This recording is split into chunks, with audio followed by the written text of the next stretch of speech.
میرے رسول کریم صلی اللہ تعالیٰ علیہ وآلہ وسلم کبھی پسند نہیں کرتے تھے کہ کسی کا مذاق اڑایا جائے، بلکہ میرے نبی پاک علیہ الصلوۃ والسلام نے ارشاد فرمایا، یہ حدیث بھی ترمذی میں موجود ہے، حضرت انس بن مالک رضی اللہ تعالیٰ عنہ اس کے راوی ہیں۔ رسول کریم علیہ السلام نے فرمایا، کتنے ہی ایسے لوگ ہیں جن کے بال بکھرے ہوئے ہوتے ہیں اور ان کے بال غبار آلود ہوتے ہیں، مٹی پڑی ہوتی ہے، گرد پڑی ہوتی ہے، اور فرمایا ان کے پاس صرف پرانی 2 چادریں ہوتی ہیں، کوئی مہنگا لباس بھی نہیں ہوتا، اور اگر وہ کسی سے پناہ مانگیں تو کوئی انہیں پناہ بھی نہیں دیتا۔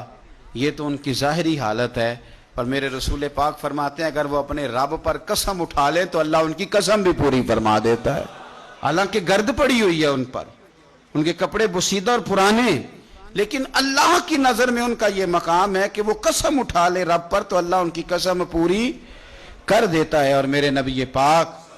علیہ السلام نے ارشاد فرمایا، یہ حدیث بھی ترمذی میں موجود ہے، اس کے راوی حضرت سیدنا حارث بن وہب رضی اللہ تعالیٰ عنہ ہیں۔ نبی پاک علیہ السلام نے فرمایا، کیا میں تمہیں جنتی لوگوں کے بارے میں نہ بتاؤں؟ انداز دیکھیے گفتگو کا، کیا تمہیں جنتی لوگوں کے بارے میں نہ بتاؤں؟ یا رسول اللہ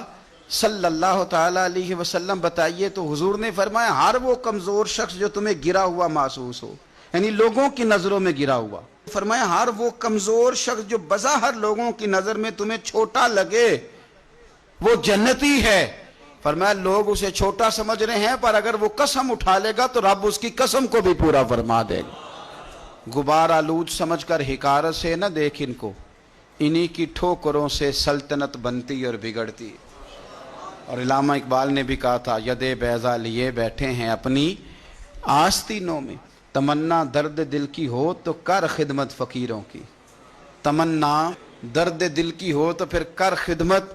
فقیروں کی، نہیں ملتا یہ گوہر بادشاہوں